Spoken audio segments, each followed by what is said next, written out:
예수님께서는 예루살렘에 있는 성전에 여러 차례 방문하셨습니다.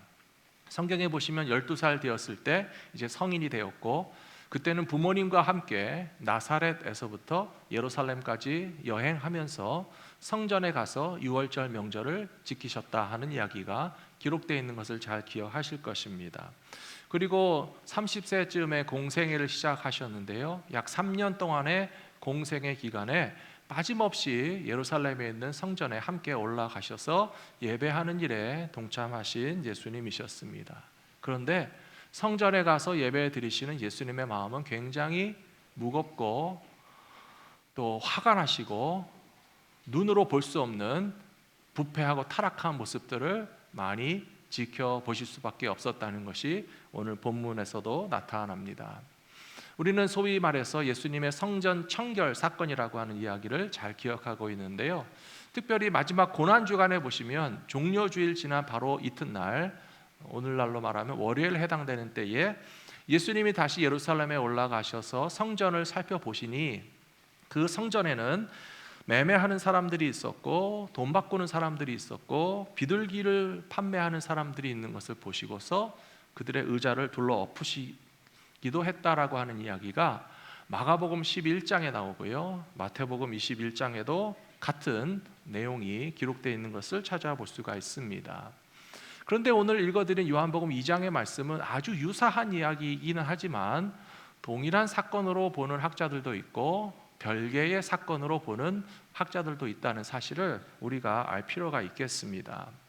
좀 더 자세히 요한복음 2장에 나온 성전 청결 사건과 마태복음 11장이나 마태복음 21장이나 마가복음 11장에 나오는 말씀, 그 두 가지는 동일한 사건으로 보면서 이 요한복음에 있는 사건을 좀 비교해 보시면 뭔가 여러 가지 다른 점이 발견되기 때문에 별개의 사건으로 이해하는 것이 좋겠다라고 저는 생각합니다.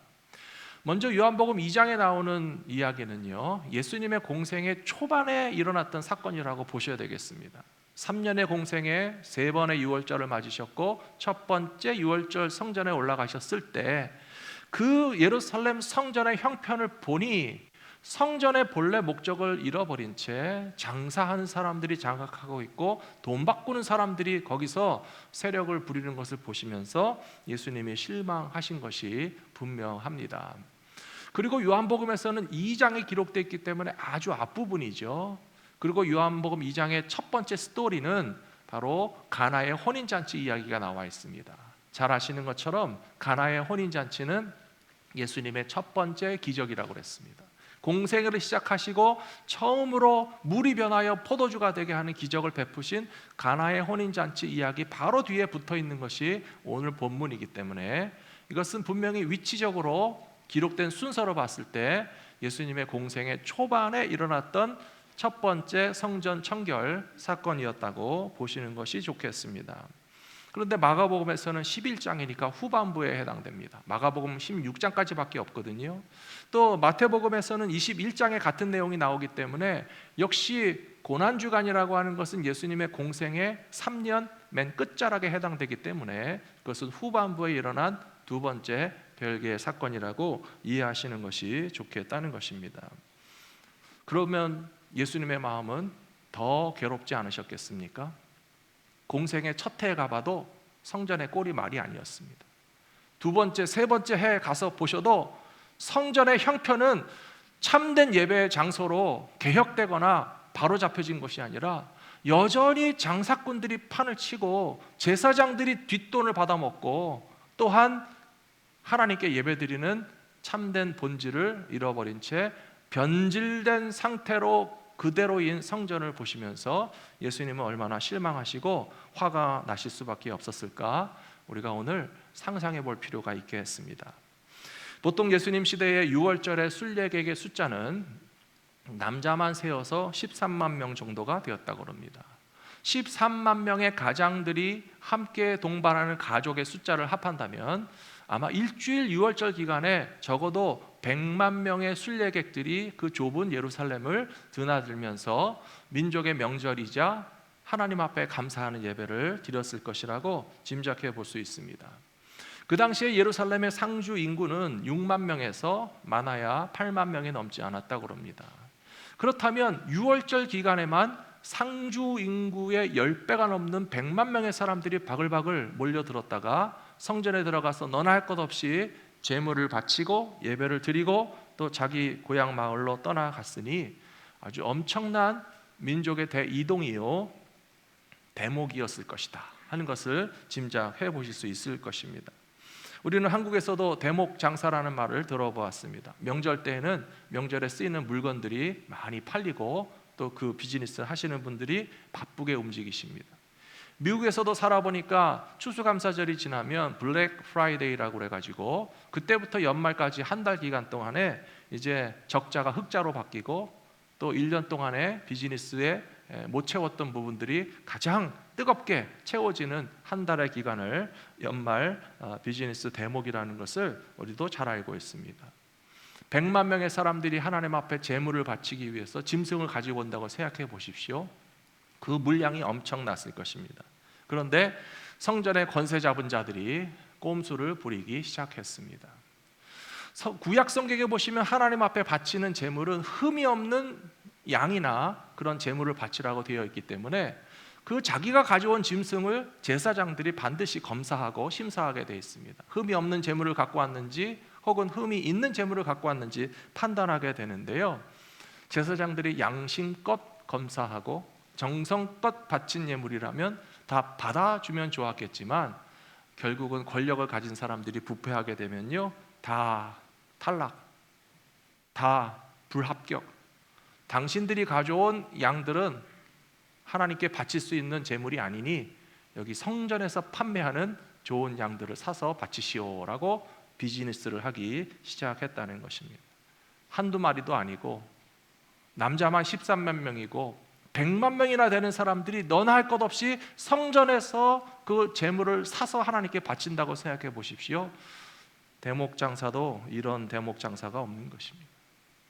가까운 곳에서는 그래도 집에서 깨끗하고 좋은 제물을 갖고 왔을지 모르지만 며칠씩 여행하고 멀리서 오는 사람들은 당연히 그 짐승을 산채로 데려오는 게 불편하고 힘들기 때문에 돈만 갖고 와서 살라고 그랬는데 우리 동네에서는 10불이면 살 수 있는 양을 성전 앞에서 살라니까 100불에 판다고 생각해 보십시오.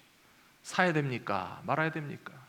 울며 겨자 먹기로 장사하는 사람들이 성전의 권세를 쥐고 흔드는 것이 예수님 보시기에 화가 나실 수밖에 없었을 것입니다. 게다가 이 당시에 이스라엘 백성들은 성전에 찾아갈 때 성전세, 헌금을 드리게 되어 있습니다. 예수님과 베드로도 성전세를 바치기 위해서 그 세겔이라고 하는 동전을 가지고 헌금하셨는데요, 한 남자는 반세겔만 바치면 됐습니다. 근데 이 반세겔이라고 하는 것은 유대인의 화폐인데 일상적으로 통용되는 화폐가 아니고 성전에서 바치는 목적으로만 주로 쓰이는 그런 화폐였고, 그 외에 일반 사람들이 평소에 쓰는 동전은 잘 알고 있는 것처럼 로마의 동전이었습니다. 예수님에게 로마의 동전을 가지고 세금을 바치는 게 옳습니까? 질문하면서 도전했던 이야기도 다 기억하실 거예요. 로마인의 동전에는 황제의 얼굴이 그려져 있기 때문에 예수님께서 대답하시기를 황제의 그림이 있는 로마 정부에는 합당한 세금을 바치고 하나님의 것은 하나님께 바치라 하는 말씀도 기억하시잖아요. 근데 또 무슨 장난을 쳤는가 하면 제사장들이 백성들에게 말하기를 로마 사람들이 쓰는 로마의 동전으로 하나님 앞에 헌금하는 것은 합당하지 않으니 성전에 와서는 성전 세겔로 환전을 해서 하나님께 바치라. 어쩌면 논리적으로 맞고 틀린 말은 아닐 수 있습니다. 그런데 환전 수수료가 50%나 됐다고 합니다. 100불을 바꾸려면 150불 내라는 거예요. 이런 식으로 뜯어먹는 그런 강도와 같은 사람들이 성전의 권력을 쥐고 짐승을 팔고 동전을 바꾸고 하나님께 온전한 예배를 드려야 할 곳에서 자기 자신들의 사사로운 이익을 취하고 있는 것을 보았을 때 예수님께서 거룩한 분노가 일어나서 이런 일들을 하신 것은 어쩌면 너무나 당연한 일이라고 생각됩니다. 사랑하는 성도 여러분, 예수님께서 왜 이렇게까지 하셨겠습니까? 오늘 첫 번째로 성전을 향한 예수님의 열정은 바로 본질 회복을 위한 것이었다 하는 사실을 우리가 기억해야 됩니다. 성전이 존재해야 되는 유일한 목적은 하나님께 예배드리는 데 있습니다. 예배 드리는 것을 위해서만 사용되어지는 성전이 본질에서 벗어나게 되면 변질이 되게 되고, 그 어떤 개인이 되었던 특정 집단이 되었던 성전을 이용해서 자신의 권력을 추구하거나 이익을 얻으려고 하는 것은 분명히 잘못된 것이다 라고 하는 것을 누구나 알고 있습니다. 본질이 변질되면 예배라고 하는 것이 형식적으로 남아있지만 그러나 그 예배가 참된 예배가 되지 못한다는 사실도 우리는 알고 있습니다. 성경 사사기 시대 마지막 부분에 가서 보시면 엘리 제사장이라고 하는 사람이 등장합니다. 엘리는 제사장으로서 분명히 형식적인 예배를 인도하는 제사장 역할을 했던 것만은 사실입니다. 사무엘의 어머니 한나가 찾아와서 울며 불며 기도할 때에 믿음으로 기도했으면 걱정하지 말고 집에 가서 안심하라, 좋은 말씀도 해주신 분이 엘리 제사장이었습니다. 또 어린 사무엘이 성전에서 자라나게 될 때에 하나님의 음성을 듣게 되자 이 엘리 제사장이 하는 말씀이, 나는 너를 부른 적이 없는데 사무엘이 침상에서 자기 이름을 부르는 소리를 들었다고 하니까 하나님이 너를 부르셨나 보다 라고 하면서, 여호와 하나님 말씀하시옵소서, 주의 종이 듣겠나이다 라고 대답하면 된다 라고 가르쳐 줄 정도로 어떤 면에 있어서는 제사장의 역할을 했던 엘리였지만, 그러나 그의 예배는, 그의 영적인 리더십은 온전하지가 못했고 껍데기만 남았고 실패하는 모습이었다는 사실을 우리는 잘 알고 있습니다. 왜냐하면 엘리 제사장은 그의 아들들의 부패와 타락을 바로잡지 못했기 때문에 그렇습니다. 제사장의 아들로서 성전에서 봉사했던 엘리 제사장의 아들들은 하나님께 바치는 제물의 고기 덩어리를 제 마음대로 가져다가 먹었습니다. 하나님께 바치기도 전에 꺼내다 먹었습니다. 제사장들에게 할당되지 않은 부위들도 좋은 대로 입맛대로 골라다가 먹는 아들들의 부패하고 타락한 모습을 바로잡지 못한 엘리 제사장은 하나님의 성전이 무너지는 데 있어서의 책임이 있다라고 하는 것입니다. 또 그 아들들은 성전에서 봉사하는 여인들을 겁탈하는 성범죄를 저지르는 것을 알고도 그것을 바로잡지 않는 것을 통해서 형식적인 예배만 남아있는 것은 결코 본질 회복이 될 수 없다는 사실을 보여주는 대표적인 사람이 엘리 제사장이라고 말할 수 있을 것입니다. 사랑하는 성도 여러분, 예수님께서는 오늘날에도 우리들의 신앙과 교회가 본질을 회복하기 원하신다는 사실을 믿으시기 바랍니다. 모든 하나님의 백성들이 성전에 나올 때에는 그 어떤 욕망과 자랑과 헛된 생각들을 다 내려놓고 오직 하나님만이 예배를 받으시는 그 예배의 삶의 본질을 끝까지 지키실 수 있는 참된 예배자들이 다 되시기를 부탁합니다. 마가복음 11장과 마태복음 21장에서는 본질에 관해서 이런 말씀이 나와 있습니다. 마가복음 11장 17절에 보시면, 이에 가르쳐 이르시되 기록된 바 내 집은 만민이 기도하는 집이라 칭함을 받으리라고 하지 아니하였느냐, 너희는 강도의 소굴을 만들었도다 하시매. 사랑하는 성도 여러분, 교회에 오셨어요? 정말 시작부터 끝까지 기도하는 마음으로만 가득하시게 되기를 부탁드립니다. 우리 마음속에 남아있는 그 어떤 욕망과 헛된 생각들을 다 비워내야만, 기도라고 하는 것은 그냥 하나님 앞에 떼쓰는 것만이 기도가 아니라는 것을 알고 계시죠?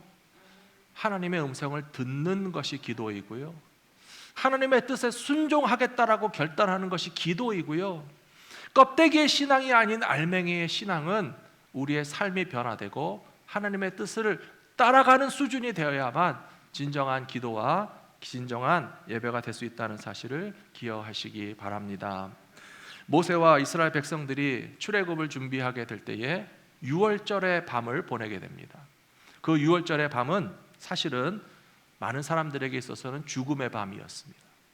하나님께서 애굽 땅에 10번째 재앙을 내리시면서 양의 피를 바르지 않은 집안의 장자들은 그 생명을 내가 취하겠다라고 하신 것이 패스오버, 유월절의 밤이었기 때문에 그 사실에 대해서 통보를 받은 유대인들도 굉장히 두려운 마음이 들 수밖에 없었을 것입니다.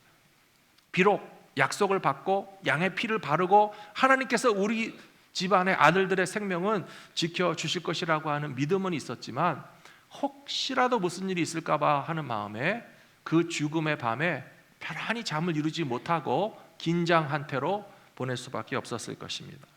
근데 어둡고 긴 밤이 지나고 새날이 밝았을 때 우리 아들이 멀쩡하구나, 우리 짐승의 새끼가 멀쩡하구나, 하나님이 양의 피를 바른 이스라엘 백성들의 가정에서는 한 생명도 취하지 않고 오직 믿음 없어 불순종한 애굽 사람들에게만 재앙을 내리셨구나라고 하는 것을 깨닫고서 감사함으로 예배를 드리고 감사함으로 유월절이 시작되고 감사함으로 출애굽을 하게 되었던 것처럼 예배라고 하는 것의 본질은 바로 이 죽음의 두려움 앞에서 겸손히 침묵하며 기도하고 우리의 생명을 건져주신 하나님 앞에 진정한 감사의 예배를 드리는 것이 바로 유월절의 본질이라고 하는 것을 생각한다면, 이런 명절과 대목을 이용해서 돈을 벌거나 자신의 욕망을 채우려고 하는 헛된 생각은 당연히 사라지는 것이 옳은 일이라고 저는 믿습니다.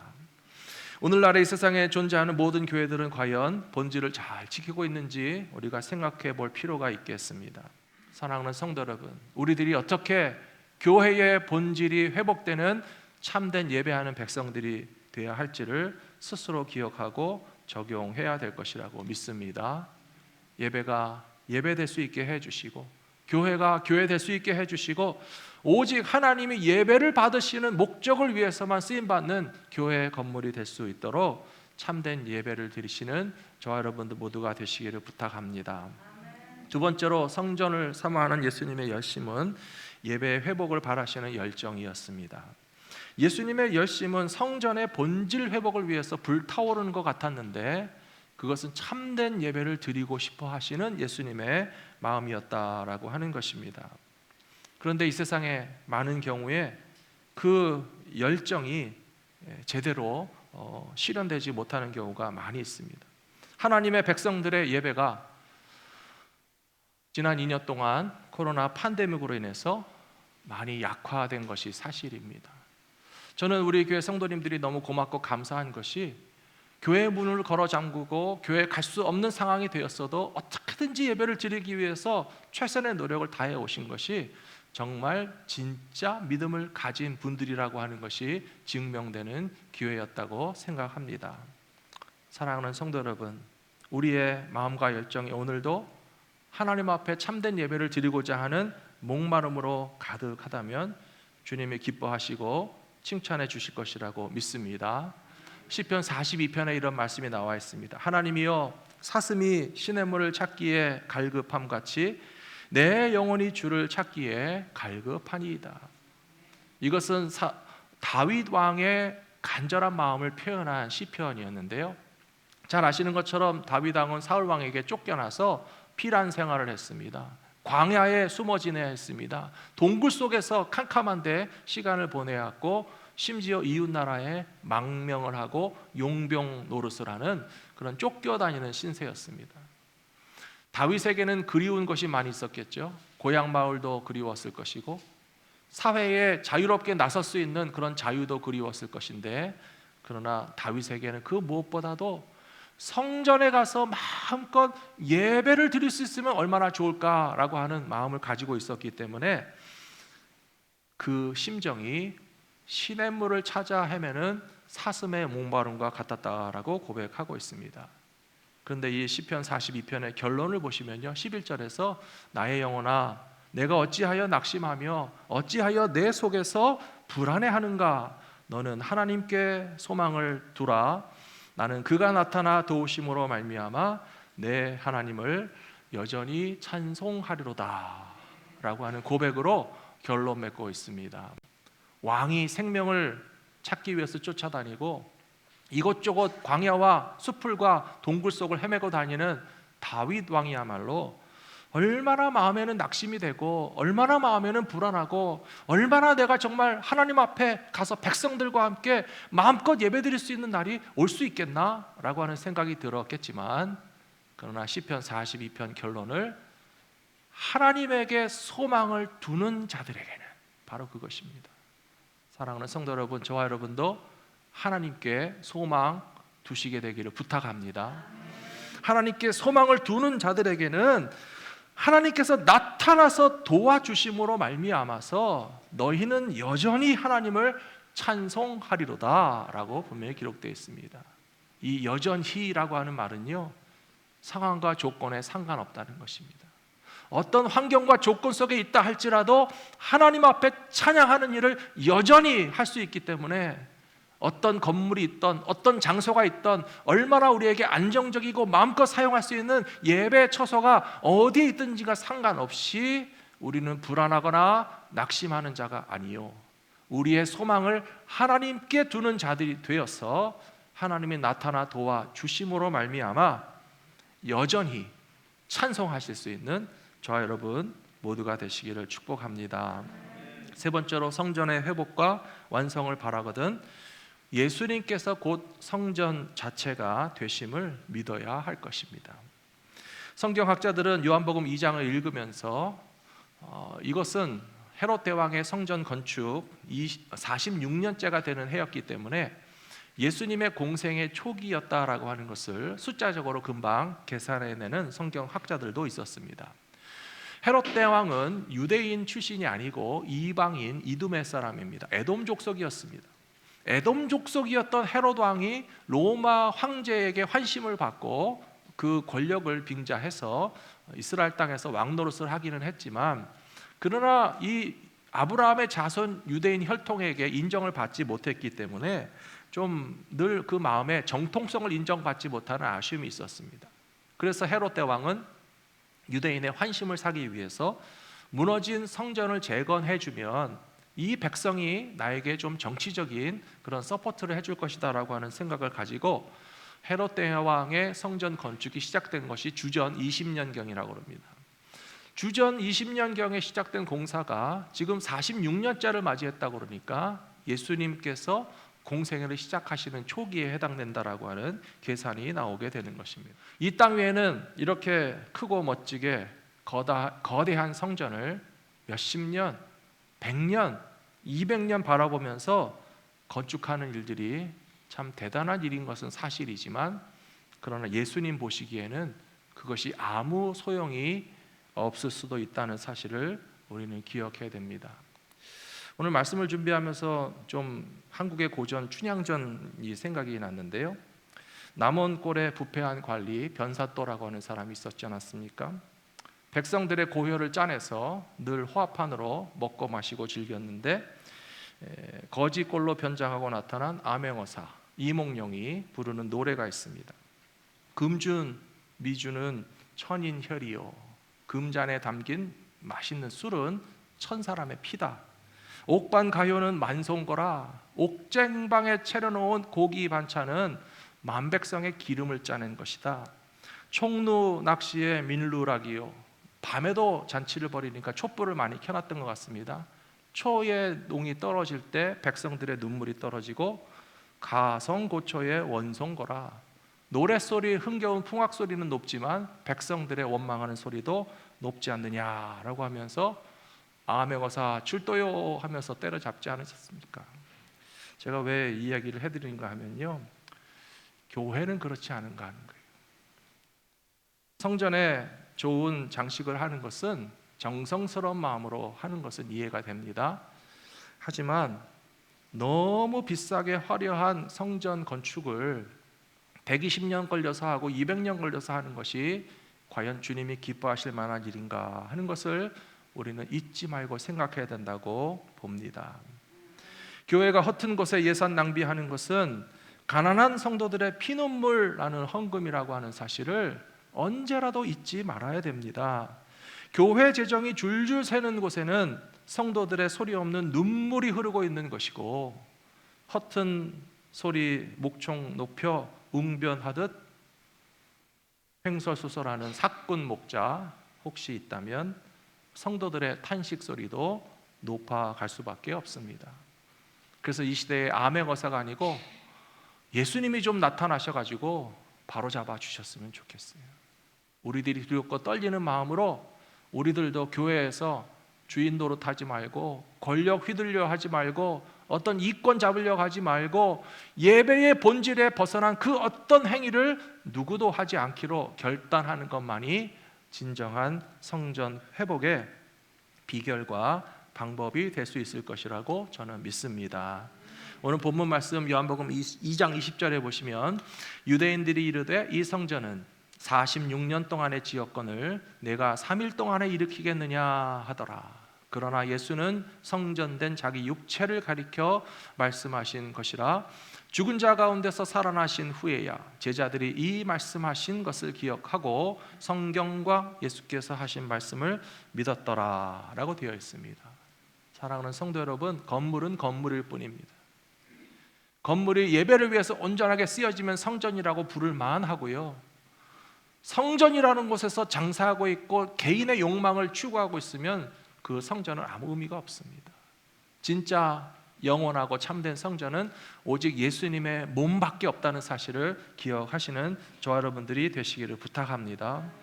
예수님께서 그 몸을 통해서 3일 만에 46년 동안에 지은 헤롯의 성전과 상관없이 예수님의 몸으로서 성전을 회복하게 하시겠다는 사실을 기억하면서 오늘 우리들도 예수님의 몸과 더불어서 참된 성전 회복에 동참하시는 거룩한 하나님의 백성들이 되셔야 한다고 믿습니다.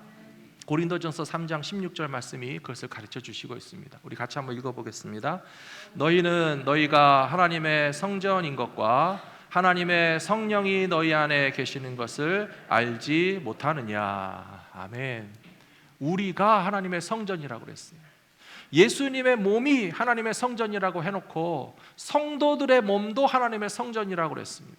예수님과 우리가 어떻게 비교가 될 수 있겠습니까? 하지만 참된 예배가 우리의 삶 속에서 나타나야 되고 삶이 변화되어야 되고 거룩함을 지키면서 예수님의 몸인 성전에 우리가 함께 결합하고 연결되어 있을 때에 진정한 본질 회복과 진정한 예배 회복과 진정한 교회의 모습이 세워진다는 사실을 기억하시면서 나는 나의 몸으로 성전되기 원하고 참 성전 되시는 예수님과 연결되고 결합한 삶을 일평생 살아가기로 다짐하시는 저와 여러분 모두가 다 되시기를 부탁합니다.